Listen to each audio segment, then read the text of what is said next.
laquelle ONU-Femmes a lancé cette campagne qui dure toute cette année. Et cette campagne vise à exiger la parité salariale, le partage égal des soins non rémunérés et du travail domestique, la fin du harcèlement sexuel et de toutes les formes de violence à l'égard des femmes et des filles, les services de soins de santé qui répondent à leurs besoins, ainsi que leur participation égale à la vie politique et à la prise de décision dans tous les domaines. C'est pourquoi la projection du film que nous avons fait tout à l'heure entre en droite ligne de cette réflexion sur cette thématique. Parce que pour nous, la parité politique est une étape indispensable pour étendre l'égalité. Ce n'est que quand les femmes seront dans les instances de décision, c'est que quand les femmes seront dans les assemblées, là où on vote les lois, là où on vote le budget, que les femmes pourront changer le destin des autres.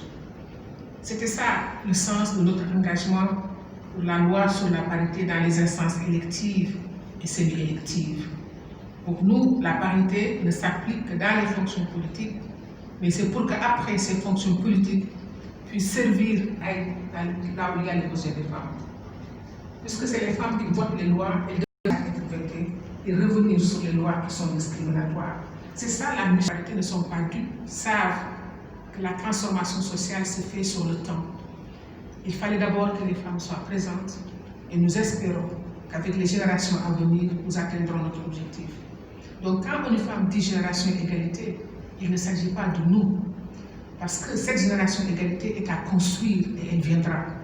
Et ce sont les actions que nous posons aujourd'hui qui nous mènera à cette parité absolue et égalitaire, parfaite, parce que Guterres nous dit que si nous laissons les choses continuer comme telles, il nous faudra 99,5 pour arriver à la parité, pour arriver à l'égalité.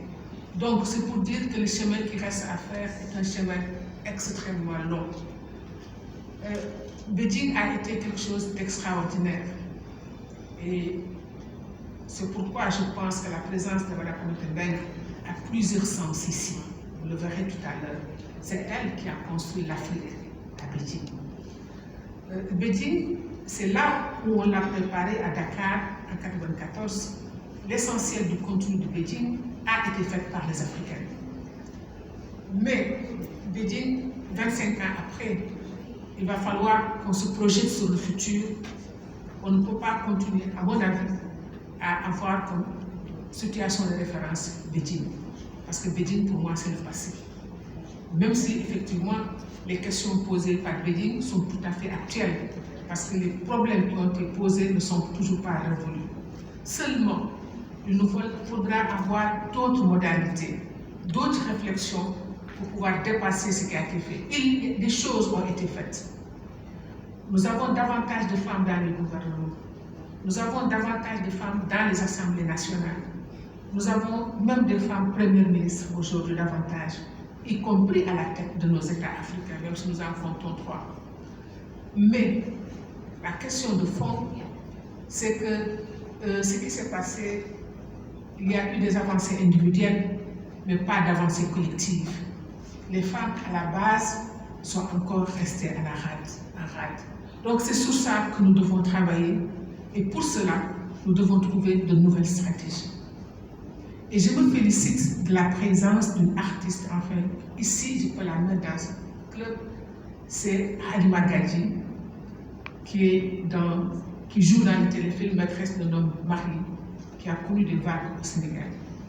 Je pense à elle parce que je pense à une artiste qui a aidé le caucus des femmes leaders, c'est Fatou Kiné Diakhaté, qui est aujourd'hui malade et en France pour des traitements. Fatou Kiné Diakhaté, avec une série d'artistes, grâce à Fatou Diagne Senghor d'article 19, nous avons donné des tableaux pour aider le caucus à renflouer ses caisses.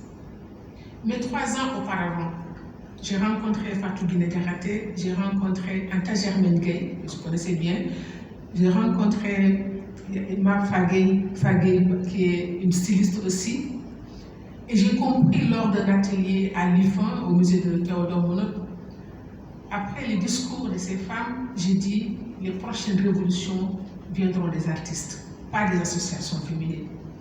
Les associations féminines ont connu un mode d'action qui a permis l'encadrement des femmes, qui a permis un certain nombre de choses.